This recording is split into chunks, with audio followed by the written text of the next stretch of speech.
Hello students, welcome. Today we are going to start the topic oscillation. तो बच्चों आज हम स्टार्ट करने वाले हैं ऑसिलेशन की सीरीज और ये ऑसिलेशन सीरीज का पहला लेक्चर है, लेक्चर नंबर 1। तो सबसे पहले हम लोग बात करेंगे कि लीनियर मोशन मींस व्हाट। तो लीनियर मोशन समझने के लिए पहले हम लोग डिस्कस कर रहे थे कि motion means what, the movement of a body from one place to another place, that is what motion. Is it clear? तो बच्चों लीनियर मोशन क्या होगा समझ लेते हैं। An object when moves in a straight line, then it is said to have what? Linear motion. अगर एक आधा ऑब्जेक्ट स्ट्रेट लाइन पे अगर परफॉर्म कर रहा है, मूव हो रहा है, तो हम ऐसे मोशन को क्या कहते हैं बच्चों? Linear motion. लीनियर का मतलब क्या होता है? स्ट्रेट लाइन पे होने वाला motion means what? Linear motion, जो कि बहुत सिंपल डेफिनेशन है कि an object moves in a straight line, then it is said to have a linear motion. बच्चों अलग अलग मोशंस होते हैं, एक होता है angular motion. Angular motion means what? An object when revolves around a fixed point, एक आधे फिक्स पॉइंट को अगर एक आधा ऑब्जेक्ट रिवॉल्व कर रहा है, एक आधा फिक्स पॉइंट है और उसी फिक्स पॉइंट को अगर ऑब्जेक्ट रिवॉल्व कर रहा है, तो हम ऐसे मोशन को क्या कहते हैं बच्चों? Angular motion. तो बहुत ही सिंपल डेफिनेशन देखिए हमने स्टार्टिंग में कि लीनियर मोशन क्या होता है और एंगुलर मोशन क्या होता है। लीनियर मोशन की जहां पे पार्टिकल स्ट्रेट लाइन पे मूव होगा कॉल्ड एज लीनियर मोशन, और अगर फिक्स पॉइंट को अगर एक आधा ऑब्जेक्ट रोटेट करता है तो हम ऐसे मोशन को क्या कहेंगे? Angular motion. तो बच्चों इसके बाद में नेक्स्ट कंसेप्ट पे बात कर लेते हैं कि periodic motion means what. Motion मैंने आपको बता दिया, the movement of a body from one place to another place. तो पीरियोडिक मोशन क्या होता है समझ लीजिएगा बच्चों। पीरियोडिक मोशन वो मोशन होता है जो अपना मोशन रिपीट करता है after a definite interval of time. देख सकते हैं आप डेफिनेशन कि any motion which repeats itself after a definite interval of time. एक डिफाइनेट इंटरवल ऑफ टाइम के बाद में अपना मोशन रिपीट करना, that is what periodic. Okay, आप रोज खाना खाते हो, आपने आज जितने समय में खाना खाया कल भी उतने ही समय में खाना खाया, दैट इज व्हाट पीरियोडिक है ना। मतलब टाइम तो उतना लगा ना, इक्वल टाइम में आपने वो एक्टिविटी कंप्लीट की। ओके, रोज फिजिक्स केमिस्ट्री मैथमेटिक्स के क्लासेस होते हैं, तो आज जितने समय में फिजिक्स हुआ कल भी उतने ही समय में फिजिक्स होगा, that is what periodic. Periodic का मतलब क्या है कि वही चीज वही एक्टिविटी रिपीट हो रहा है उतने ही टाइम इंटरवल में, that is what periodic. Any motion which repeats itself after a definite interval of time is called as what? Periodic motion. बच्चों a body performing periodic motion goes on repeating the same set of movements again and again. same set of movements उतने ही time में वापस repeat होना, that is periodic motion. The time taken for one such set of movement, वैसा एक set of movement को cover करने के लिए जितना समय लगता है, ऐसे समय को हम लोग क्या कहते हैं बच्चों? Period, called as periodic time. Periodic time क्या होता है? The time taken for one such set of movement, एक सेट कंप्लीट करने को जितना समय लगता है, that is what? Periodic time. Now at the end of each set of movements, एक सेट खत्म होने के बाद में the state of the body is the same as that of the beginning. Beginning में उसका जैसा स्टेट था वैसा ही सेट वापस से स्टार्ट होगा। Okay, so these are the important points related with periodic motion. आप ये वीडियो देखते थे, हर एक पॉइंट नोट डाउन भी करते चलना, आपको यहां से उसका थ्योरी भी कलेक्ट करना है। Is it clear? तो जब आप वीडियो देखोगे और पढ़ोगे तब साथ साथ में अपनी एक नोट्स भी बनाते चलना, ताकि ये सारा मटेरियल आपके पास में रहे। नाउ बच्चों बात करते हैं examples of periodic motion. Periodic motion के बहुत अच्छे एग्जांपल्स हैं, जो कि पहला एग्जांपल देख सकते हैं आप स्क्रीन के ऊपर कि motion of the moon, moon का motion around the earth and the motion of the other planets around the sun. तो ये कैसा मोशन है? Periodic motion. अलग अलग प्लैनेट्स होते हैं जो सन के अराउंड में रिवॉल्व होते हैं, उसको एक रिवॉल्यूशन को जितना समय लगता उतना ही समय अगले रिवॉल्यूशन को लगेगा। तो ये चीज कैसे होगी? पीरियोडिक। मतलब एक रिवॉल्यूशन, एक सेट कवर करने के लिए जितना समय लग रहा है उतना ही अगले रिवॉल्यूशन के लिए, that is what? Periodic. Next example, the rotation of earth about it's polar axis and it's period of revolution is what? 24 hours. Earth rotate होती है, अर्थ का रोटेशन उसके पोलर एक्सिस के अबाउट, उसको एक रोटेशन कंप्लीट करने को 24 घंटे लगते हैं, 24 आवर्स। उतना ही समय अगले रोटेशन को लगेगा, उतना ही समय अगले रोटेशन को लगेगा, that is what? Periodic. Motion of electron around the nucleus, electrons around the nucleus क्या होते हैं?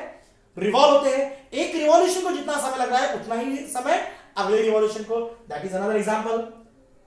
The motion of the needle of sewing machine, sewing machine आपने देखी है जो कि अप एंड डाउन मीन से एक्सट्रीम, एक्सट्रीम टू मीन से again extreme, extreme to mean. तो इसने एक ऑसिलेटरी मोशन कंप्लीट किया है ना। तो इसने एक सेट कवर करने के लिए जितना समय लिया उतना ही सेट अगले सेम टाइम में कवर करेगा। तो ये भी एग्जांपल इसका बच्चों पीरियोडिक मोशन का एग्जांपल। ना बच्चों अब हम लोग बात करने वाले हैं कि ऑसिलेटरी मोशन और वाइब्रेटरी मोशन। अब आगे हम हमारे रियल टॉपिक के ऊपर जो कि हमें स्टडी करना है ऑसिलेशन। अब तक जो हमने देखा लीनियर मोशन, एंगुलर मोशन और पीरियोडिक मोशन, जो कि एकदम इंट्रोडक्टरी पार्ट था इस चैप्टर का, और यहां से चैप्टर की शुरुआत होती है जो कि नाम है ऑसिलेटरी मोशन और वाइब्रेटरी मोशन। तो बच्चों सबसे पहले हम लोग डिस्कस करेंगे कि ऑसिलेटरी मोशन की डेफिनेशन को। Periodic motion in which a particle repeatedly moves to and fro along the same path। ये पूरा चैप्टर एक सिंगल स्ट्रेट लाइन के ऊपर है। वो स्ट्रेट लाइन के ऊपर particle to and fro motion perform करेगा, उसे कहते हैं क्या? Oscillatory motion. मैं आपको समझा रहा हूं, देखो this is a straight line, okay. ये इसका हो गया मीन पोजीशन, ये हो गया एक्सट्रीम पोजीशन, और ये दूसरा हो गया एक्सट्रीम पोजीशन, ओके। ये पॉजिटिव एक्सट्रीम पोजीशन और ये नेगेटिव एक्सट्रीम। ये वो पॉइंट है जहां पे x का वैल्यू क्या है? 0। ये एक ऐसा पॉइंट है जहां पे displacement of the particle is 0 is called as mean position, and the displacement of the particle is maximum is called as extreme position, and this is what? mean position। तो इस पाथ के ऊपर, इस same path के ऊपर particle mean से extreme जाएगा, extreme से वापस मीन की तरफ आएगा, मीन से इधर वाले एक्सट्रीम पे जाएगा, और इधर वाले एक्सट्रीम से फिर वापस मीन पे आएगा, और इसकी जर्नी ऐसे ही चलते रहेगी। टू एंड फ्रो मोशन ये परफॉर्म करते रहेगा। Such type of motion is called as oscillatory और वाइब्रेटरी मोशन। डेफिनेशन बहुत सिंपल है, आप स्क्रीन पे देखिएगा। Periodic motion in which a particle repeatedly moves to and fro motion. Make it simple. Periodic क्यों बोला? क्योंकि मीन से एक्सट्रीम, एक्सट्रीम से मीन, मीन से एक्सट्रीम, एक्सट्रीम से मीन। इसको जितना समय लगा एक ऑसिलेशन कंप्लीट करने को, उतना ही समय अगले ऑसिलेशन को, उतना ही समय उसके अगले ऑसिलेशन को। तो इसीलिए बच्चों इसे क्या कहते हैं? Periodic motion. और ये कैसा मोशन है? To and fro motion. तो such type of motion is called as oscillatory और वाइब्रेटरी मोशन। बच्चों अभी हमें देखना है इसकी कंडीशंस के बारे में, जो कि बहुत ज्यादा इंपॉर्टेंट है। वन बाय वन हम एक एक कंडीशन को डिस्कस करने वाले हैं। पहली कंडीशन आपको दिख रही है स्क्रीन के ऊपर, इसका नाम है, सॉरी कंडीशन से पहले हम बात कर लेंगे इसके एग्जांपल्स, ओके। एग्जांपल्स में motion of the pendulum of a clock. अब आपने क्लॉक दिखी, क्लॉक का जो पेंडुलम है उसका जो मोशन है वो मोशन बिल्कुल सेम पाथ के ऊपर आगे पीछे परफॉर्म करता, टू एंड फ्रो मोशन लेगा। सो this is one of the best example of oscillatory motion.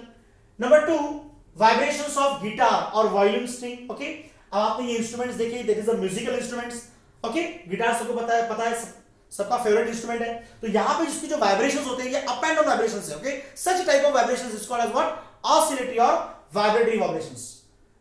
Up and down motion of the needle of sewing machine. Sewing machine आपको बिल्कुल पता ही है, जो कि सिलाई मशीन होती है जिसका निडल अप एंड डाउन, ऊपर नीचे होता है, okay. Such type of motions is called as oscillatory और vibratory motion. Next example, oscillations of a spring. You know आपने स्प्रिंग देखे हैं, ओके। स्प्रिंग्स को आप क्या करो? डिस्प्लेस करो फ्रॉम फिक्स पोजीशन, उसको डिस्प्लेस करो, आगे ले जाएंगे, छोड़ देंगे, फिर वो उसका जो एक्सेलरेशन रहेगा टुवर्ड्स द मीन पोजीशन आएगा, फिर वो आगे पीछे मूव होता रहेगा, है ना। तो स्प्रिंग में भी क्या आ रहे हैं? वाइब्रेशंस आ रहे हैं। तो ये भी एक one of the best example है ऑसिलेटरी मोशन के बारे में। Now vibrations of the drum of a tabla, okay. Tabla भी एक इंस्ट्रूमेंट, म्यूजिकल इंस्ट्रूमेंट है, जहां पे वो जब बजाया जाता है जो उसके वाइब्रेशंस है, ओके। ये भी वाइब्रेशंस कैसे रहेंगे? Oscillatory motion. और एक ऐसा मोशन है वाइब्रेटरी मोशन, जो कि to and fro motion. Now motion of the object along the tunnel dug to the diameter of the earth और अलोंग द कॉर्ड, ओके।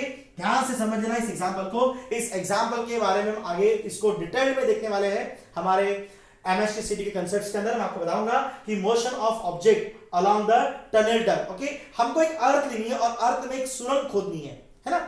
हमने एक अर्थ खोदने के बिल्कुल डायमीटर सेंटर में से हमने एक सुरंग खोदा, और उसके अंदर जब वो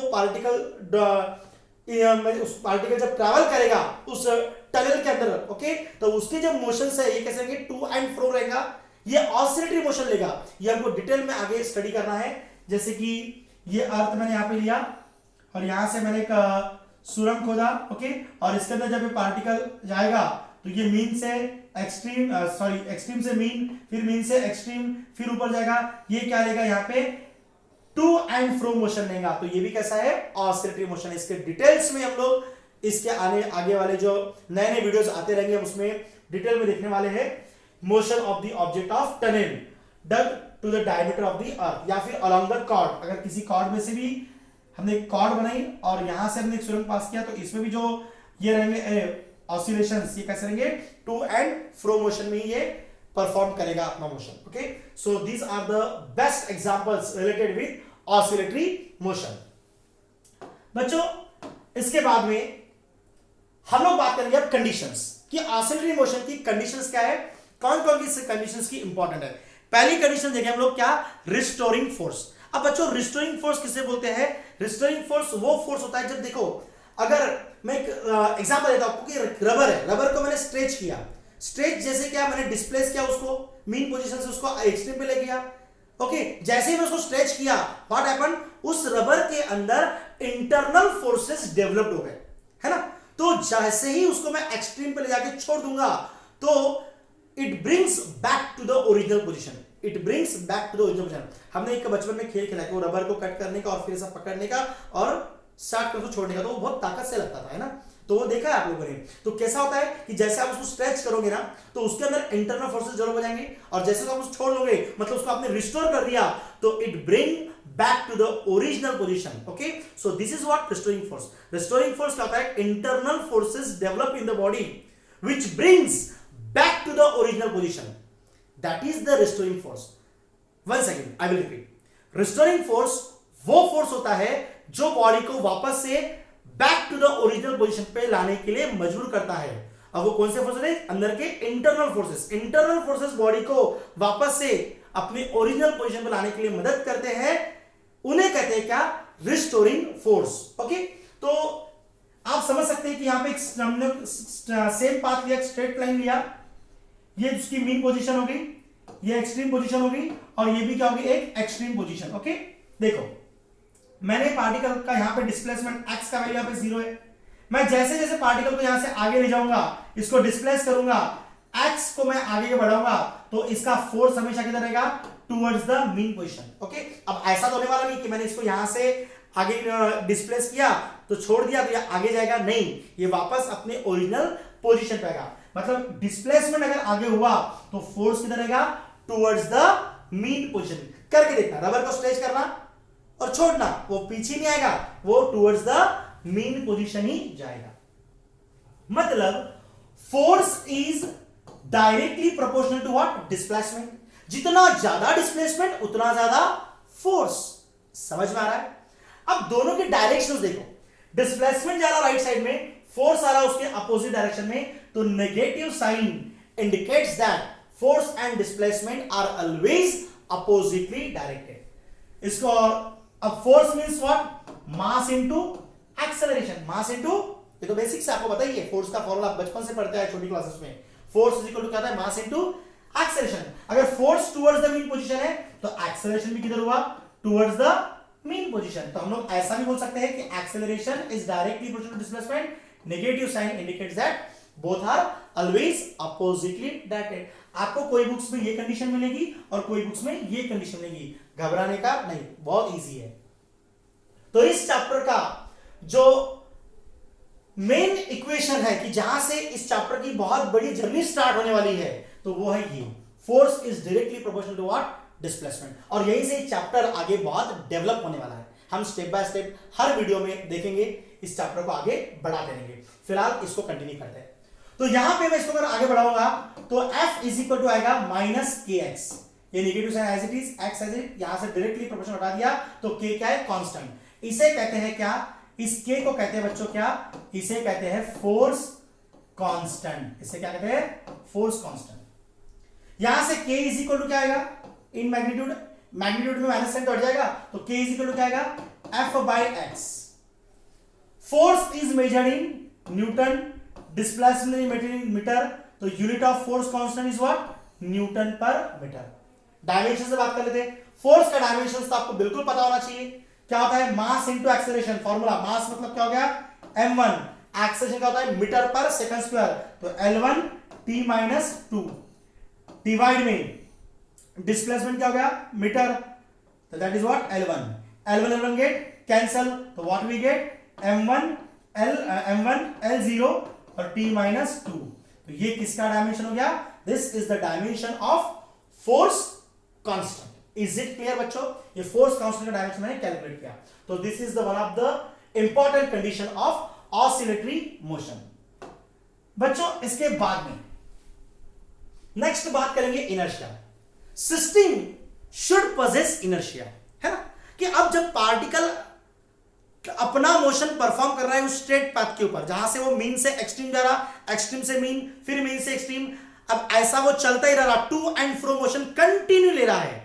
तो क्यों ले रहा है सोचना पड़ेगा ना, क्योंकि उस सिस्टम के पास में, उस पार्टिकल के पास में क्या है, इनर्शिया है। इनर्शिया मतलब क्या है, इनर्शिया मतलब क्या, उसके पास में मास है। सिस्टम शुड पोजेस इनर्शिया, उसके पास में क्या है, मास है। देखो बहुत सिंपल है, ये स्ट्रेट पाथ है, ये अगेन मीन पोजीशन, ये एक्सट्रीम पोजीशन, और ये वाली भी एक्सट्रीम पोजीशन होगी। ओके, पार्टिकल या फिलहाल में यहां पे है, यहां से मीन से एक्सट्रीम गया, यहां पे रुका थोड़ी ना, ऐसा है क्या कि मैं थक गया तो मीन से एक्सट्रीम जाकर रुक जाता हूं, ब्रेक लेता हूं, ब्रेक नहीं लेगा वो वापस एक्सट्रीम से कहां आएगा, मीन पे आएगा। जैसे मीन पे आया तो मीन से वापस इधर वाले एक्सट्रीम पे जाएगा, यहां भी रुकेगा नहीं, फिर यहां पे आएगा, यहां पे आया तो यहां भी रुकेगा नहीं, फिर जाएगा इधर, फिर मीन पे आएगा, फिर एक्सट्रीम पे, फिर मीन पे। अब ये मोशन अपना ऐसा ही चलने देगा। समझ में आ रहा है बच्चों, ध्यान से देखना इस वीडियो को, बहुत ज्यादा इंपॉर्टेंट कंसेप्ट है। अब ऐसा क्यों हो रहा है, क्योंकि उसके पास में क्या है, मास है। सिस्टम शुड पोजेस इनर्शिया, और उसी की वजह से क्या हो रहा है, वो आगे पीछे टाल रहा है। मीन पोजीशन के ऊपर वेलोसिटी मैक्सिमम है, यहां पे वेलोसिटी मैक्सिमम है इसलिए वो आगे जा रहा, velocity decreases it become zero, यहां पे जीरो हो गया तो एक्सेलरेशन इंक्रीज हुआ तो फिर आया वो यहां पे। अब यहां पे तो मीन पे उसकी वेलोसिटी मैक्सिमम है इसीलिए तो आगे जा रहा है यहां से, फिर एक्सट्रीम पे आया तो उसकी वेलोसिटी क्या होगी, जीरो, लेकिन acceleration is directed towards the mean position. मैंने आपको पहले ही बता दिया, अगर डिस्प्लेसमेंट इधर जा रहा है तो एक्सेलरेशन किधर रहेगा, अपोजिट। डिस्प्लेसमेंट अगर इधर जा रहा है राइट में तो एक्सेलरेशन किधर रहेगा, opposite. Both are always oppositely directed. Okay, acceleration is directly to x, negative sign indicates that both are always oppositely directed। बच्चों समझ में आ रहा है, बड़ा ही इंटरेस्टिंग कंसेप्ट है, और ध्यान से। Okay, now so this is inertia, condition number 2। Okay, next condition में बात करेंगे पीरियोडिक फंक्शंस। अब पीरियोडिक फंक्शंस क्या होते हैं समझ लो। A function which repeats its values, a function which repeats its values, उसकी वैल्यूज क्या होगी, रिपीट होगी, तो ऐसे फंक्शन को हम लोग क्या कहते हैं, पीरियोडिक फंक्शन। समझना पड़ेगा ना। अब एकदम सर आपने डेफिनेशन बता दी तो एकदम से ध्यान में आएगा नहीं ना, तो कुछ एग्जांपल्स देखेंगे। एग्जांपल्स में से आपको ध्यान में आएगा, मान लो f of theta is equal to, मैंने बोला साइन थीटा। ओके, और इसके अंदर मैंने क्या किया, 2 पाई इंटरवल ऐड किया, is equal to what, sine of theta में भी ऐड किया मैंने क्या, 2 पाई इंटरवल। ओके, और मैथमेटिकल आइडेंटिटी क्या कहती है कि sine of 2 pi plus theta हमेशा क्या होता है, पूछना, that is what, sine theta, that is what, sine theta. तो बच्चों देखो आप यहां पे, तो थीटा प्लस व्हाट, 2 पाई। अब ये जो फंक्शन था साइन थीटा, ये साइन थीटा फंक्शन फिर हुआ रिपीट, कब रिपीट हुआ, 2 पाई इंटरवल के बाद। 2 पाई इंटरवल के बाद साइन थीटा की वैल्यू रिपीट हो रही है ना, इसीलिए ये क्या है, पीरियोडिक फंक्शन। पीरियोडिक फंक्शन वो फंक्शन होता है जो अपनी वैल्यू को रिपीट करता है, जो अपनी वैल्यू को रिपीट करता है। तो यहां पे वे वैल्यू रिपीट कब हुई, 2 पाई इंटरवल के बाद रिपीट हुई। Is it clear? So this is what, periodic function. Okay, one more example now. बच्चों मैंने बोला f ऑफ t, टाइम लिया मैंने, तो यहां पे sine of omega t, omega is what, 2 pi upon capital T into what, small t. देख सकते हैं आप लोग।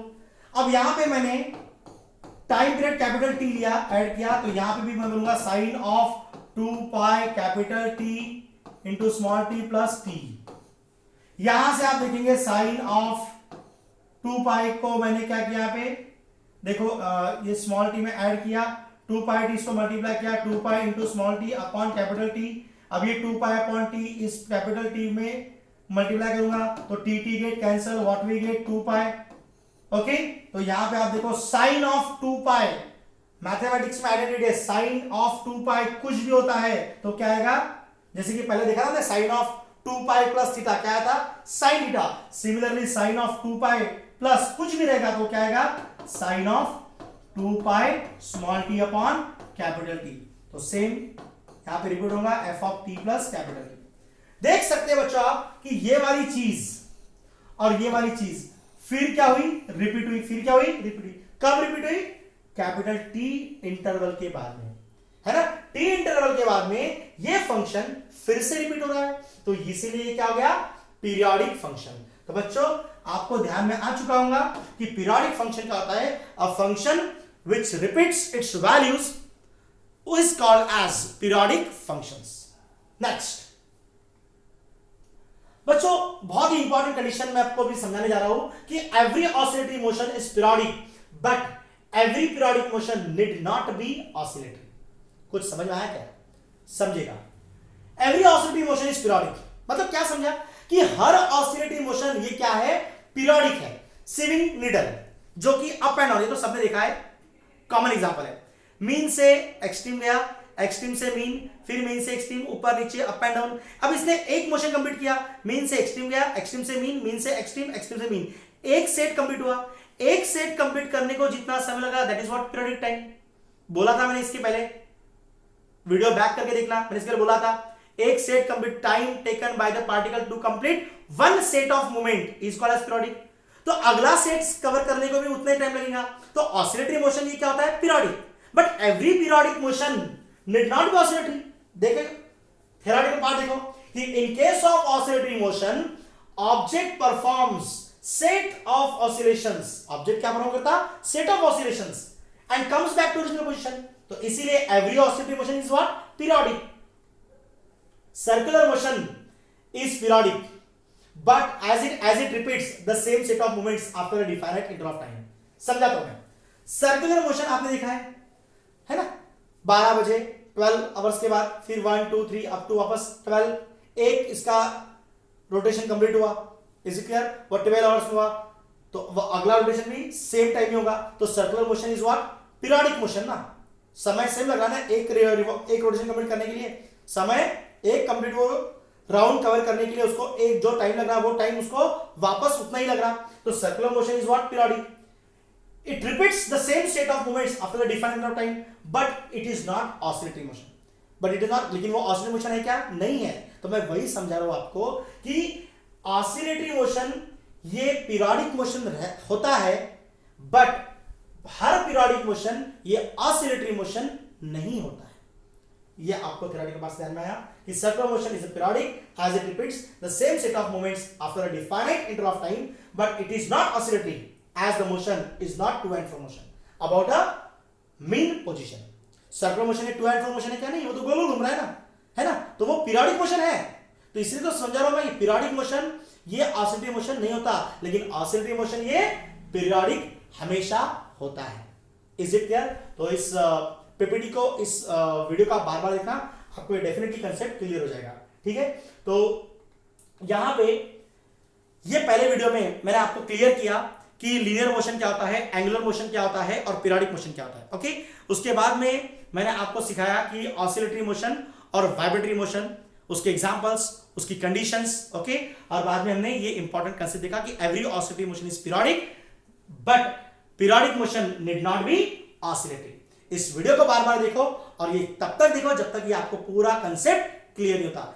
इसके आने वाले हर वीडियो में नए नए कंसेप्ट लाएंगे और इस चैप्टर की सीरीज को पूरा कवर करेंगे। So thank you so much.